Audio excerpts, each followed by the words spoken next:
A man returns from a business trip to find his wife has left him for another man, changing the locks and claiming to have found someone better. Instead of reacting emotionally, he calmly walks away, setting in motion a series of calculated moves. Over the next few days, he subtly reveals hidden truths about their relationship, exposing his wife's deceit and the precarious foundation of her success. The story unfolds as he methodically dismantles her life, using her own actions and arrogance against her, without resorting to overt confrontation.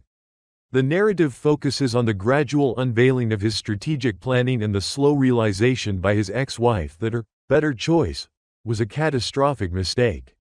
I came home from a work trip to find my wife had changed the locks. I found someone better, she texted from my own couch. I took a deep breath, smiled, and replied, "Are you sure about that?"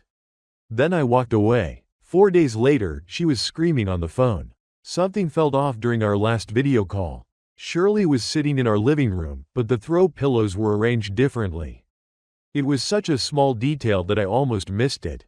After 8 years of marriage, you notice these things. The coral pillow she always kept on her side of the couch was gone, replaced by one I had never seen before. When I mentioned it, she laughed it off, saying she needed a change. I was wrapping up a 2-week trip to Seattle. Big project, bigger opportunity. Shirley had been supportive when I left, telling me to knock their socks off. But as the days went by, her texts became shorter, our calls more rushed. She stopped asking about my day. When I'd share good news about the project, her responses felt hollow, rehearsed. "Just tired from work," she'd say. "You know how it gets." I didn't know. I'd helped her build her career from the ground up. What she didn't know was how much I'd actually invested in her success. But we'll get to that. The first real red flag came 3 days before my return. During our nightly call, I heard male laughter in the background. When I asked about it, Shirley quickly said it was just the TV. But our TV had a distinctive soundbar that I'd installed myself. This was definitely someone's voice. She ended the call shortly after, claiming a headache. I landed at 2 p.m. on Thursday. No response to my just landed text. Unusual, since Shirley always replied within minutes. The Uber ride home felt longer than usual. I noticed more details that seemed off. Her location sharing was turned off on our family plan, and her Instagram stories showed our living room from angles she never used before. When my key wouldn't turn in the lock, I initially thought it was stuck. It took a solid minute to register that the lock was new. Standing there, suitcase still in hand, I felt an odd sense of calm. 8 years of marriage, and my wife had changed the locks while I was away. That's when her text came through. "I found someone better. Don't bother trying to come in. I've moved on." The timestamp showed she was typing this while watching me through our security camera from my couch in my house. I took a deep breath and typed, "Are you sure about that?" Then I walked away, wheeling my suitcase behind me. No drama, no pounding on the door, no scene. Just 3 dots appearing and disappearing as she tried to respond. I checked into a hotel nearby and called my friend Larry. Within an hour, he'd pieced together what I'd missed. Shirley had been seeing someone named Jonathan, a client from her firm. They'd been spotted at restaurants over the past month. But here's where it gets interesting. Jonathan had a history of dating married women in positions like Shirley. Always when they were on the cusp of major career moves. While Larry talked, I logged into our shared cloud storage. Shirley wasn't tech-savvy. She never changed the passwords I'd set up. There they were. Photos of them together in our house, dating back 3 weeks.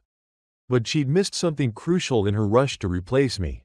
My phone buzzed again. "Shirley, you're taking this better than I expected. No fighting for us. Guess I was right about finding someone better." I smiled, thinking about the document I just found in our cloud drive. A document she'd forgotten about from when I'd helped her set up her investment portfolio last year. I took a screenshot and sent it to my lawyer. "Give me 4 days," I texted back. "Then we'll see who found something better." Her response was immediate. "What's that supposed to mean?" I didn't reply. Instead, I opened my laptop and began typing an email to some old colleagues.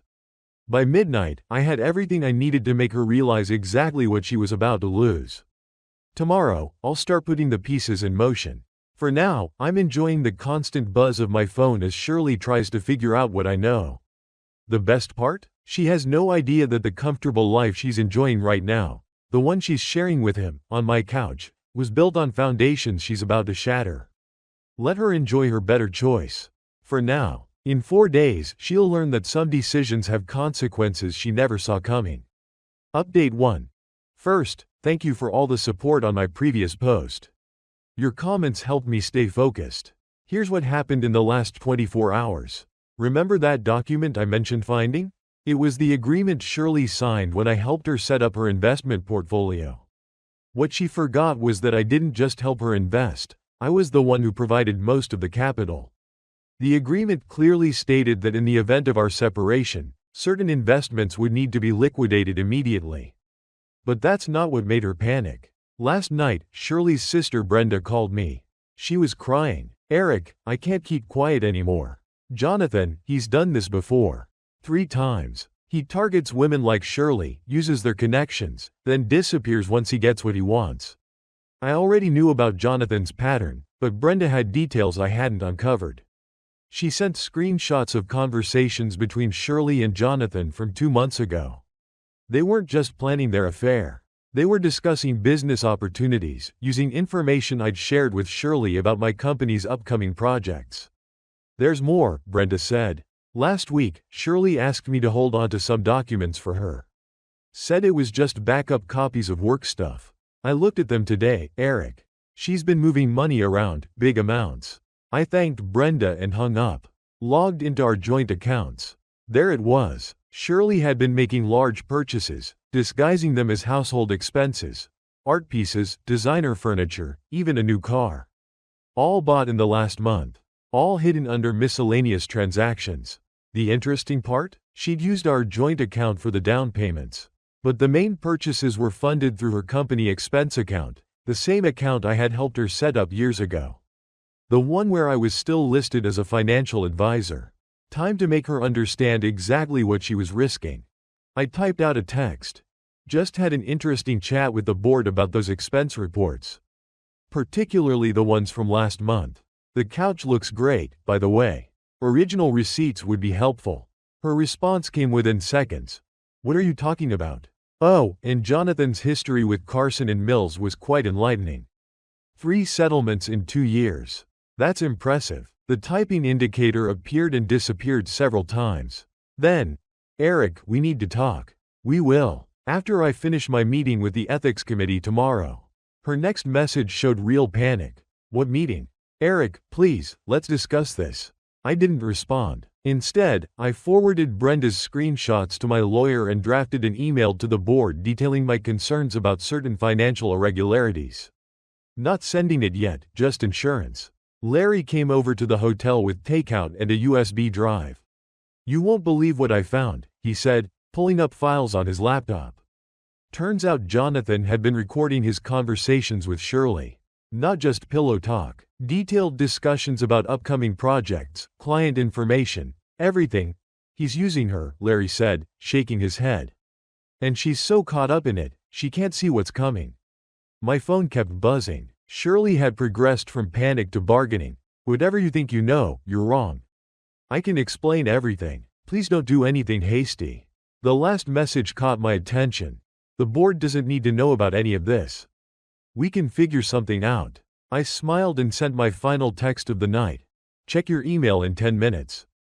Pay particular attention to the attachment from March 15th, the day she signed the partnership agreement. The one she clearly hadn't read carefully enough. The one that gave me significant control over the company's major financial decisions." As I write this, Shirley's blowing up my phone. Jonathan's name has disappeared from her social media. The designer couch she bought with company money, the one she was so proudly sitting on in those photos, is suddenly listed for sale online. Tomorrow morning, I have a meeting. Not with the ethics committee. That was just to rattle her. The real meeting is with someone who has much more to lose if Shirley's recent activities come to light. Everything's in motion for now. I'm watching her slowly realize that her better choice might cost her everything she's worked for, and I haven't even played my biggest card yet. Update 2. Quick update from the last 24 hours because things escalated faster than expected. Remember that meeting I mentioned? It wasn't just about Shirley's expense reports, it was about something much bigger. When I helped Shirley land her position 5 years ago, I did more than just make introductions. I invested heavily under a holding company name she never bothered to research. Back then, she was so excited about the opportunity that she barely read the paperwork she just signed, where I pointed. Too focused on her new corner office to notice the details. This morning, I walked into the board meeting with every receipt, every recorded conversation, and every suspicious transaction from the past 3 months. But I didn't present any of it. Instead, I just placed my shareholder voting rights on the table. The look on Benjamin's face was priceless. "You're the silent partner for Morgan Holdings?" he asked. I nodded. "And I'm concerned about some recent decisions made by certain members of the executive team." That's when my phone started buzzing. Pamela, my colleague who'd been keeping an eye on things, texted. "Jonathan just walked out of Shirley's office. He looks angry. She's crying." Turns out Jonathan had his own meeting this morning with his previous company's legal team. They were very interested in some confidential information that had mysteriously made its way to their competitors, information that matched perfectly with the dates of his business dinners with Shirley. I stayed in the board meeting for exactly 47 minutes, long enough to express my concerns about the company's direction and suggest a thorough audit of all executive expenses. Long enough for word to reach Shirley that her silent partner, the one who owned 12% of the company, was her soon-to-be ex-husband. The messages started pouring in. "Shirley, how long have you owned shares?" "Shirley, why didn't you tell me?" "Eric, please, can we talk about this?" "Shirley, you're going to destroy everything I've worked for." I replied to the last one. "No, you did that yourself. Check your email." The email contained 2 things. Screenshots of her conversations with Jonathan discussing confidential company information, and the partnership agreement she'd signed 5 years ago, the one with a very specific clause about ethical violations. Brenda called next. "Jonathan just dumped Shirley. Said she's too much of a liability. She's losing it, Eric. She tried to access the executive accounts, but her credentials were already suspended." "How do you know about the accounts?" I asked. "Because I'm the one who suggested the audit to the board last week after I saw those documents she asked me to hold." Brenda's voice was steady. "I love my sister, but what she did to you and then asking me to help hide evidence." That's when my lawyer called. The board had reached a decision. They weren't firing Shirley, that would be too public, too messy. Instead, they were offering her a choice: resign quietly or face a full investigation into her conduct. Either way, her stock options would be suspended pending review. I was about to head back to the hotel when Larry sent a text.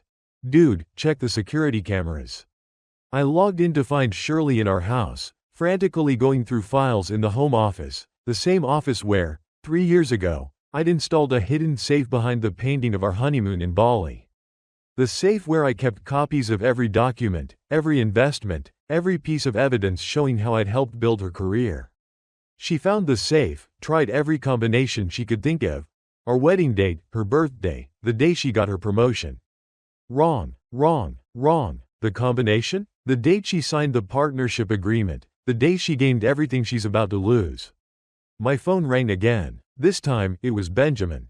"Eric, we need to talk about the future of the company."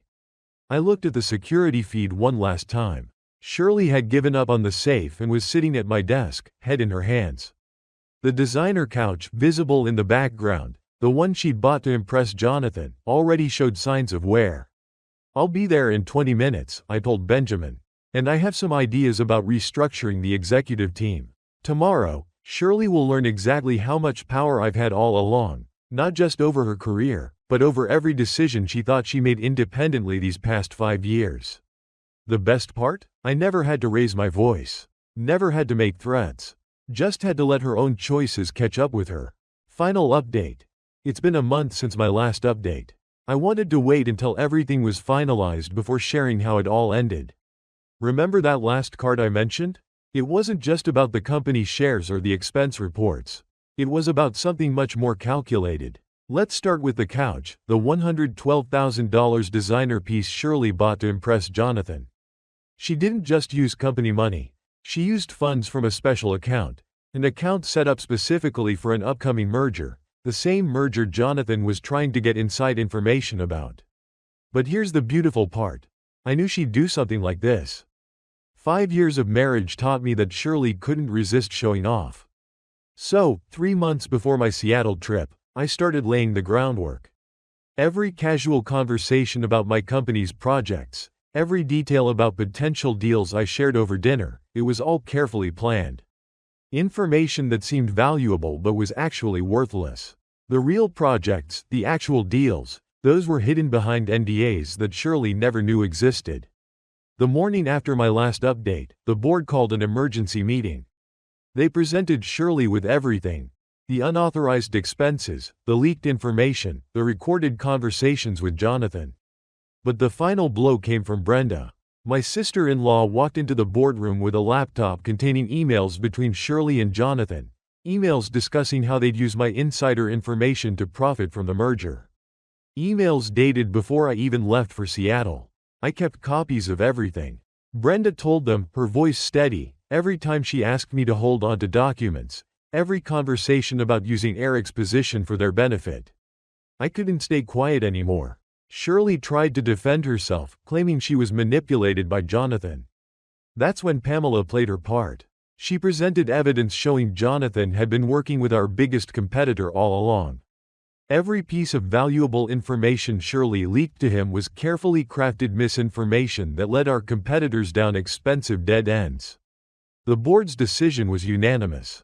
Shirley was terminated, her stock options voided, and her reputation in the industry destroyed. But I wasn't done. Remember that partnership agreement she signed?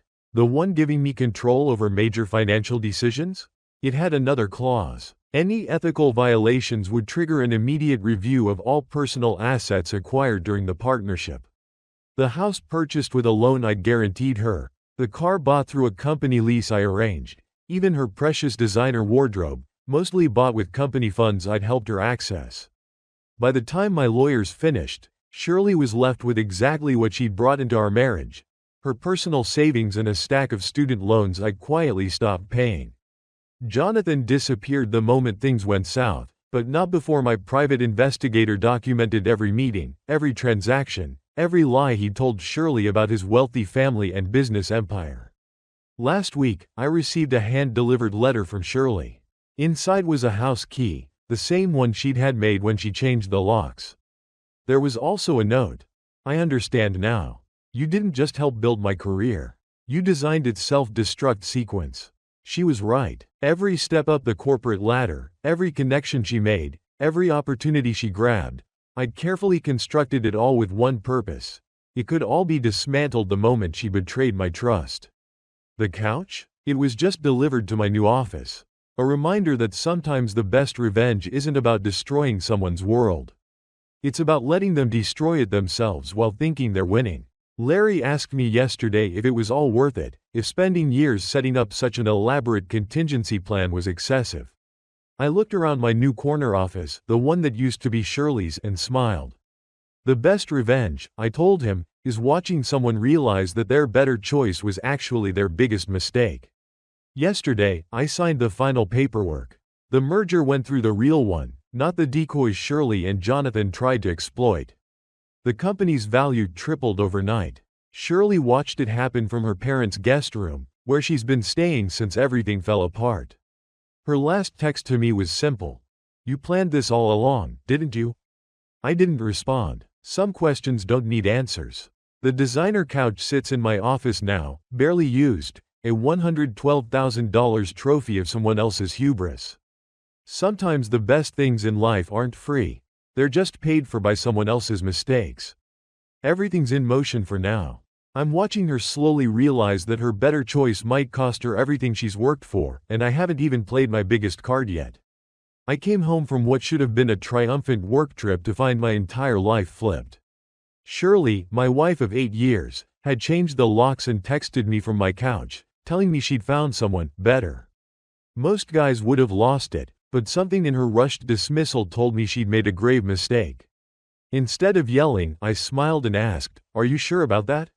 Then, I walked away. I knew something was off even before I got home. The subtle changes during our video calls, the missing pillow, the rushed conversations, they all screamed betrayal.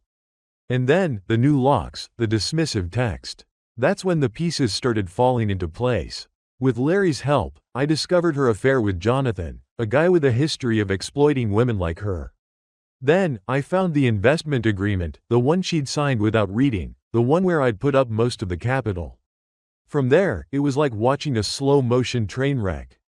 I found evidence of her using company funds, leaking confidential information, and even trying to hide it all. I didn't have to scream or threaten.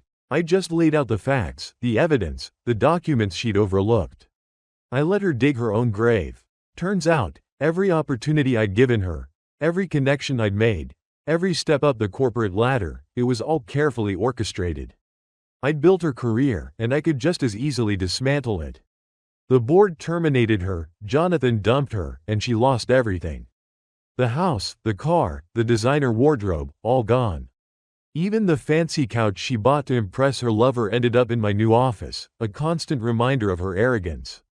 She finally understood. I hadn't just helped her succeed, I designed the whole thing, including its self-destruction. And the best part? She did it to herself, thinking she was winning. I just watched and waited. Now, I'm sitting in her old office, the merger I engineered a success, and she's left with nothing. Some questions, like if I planned it all along, don't need answers. Sometimes, the best revenge is letting someone destroy themselves.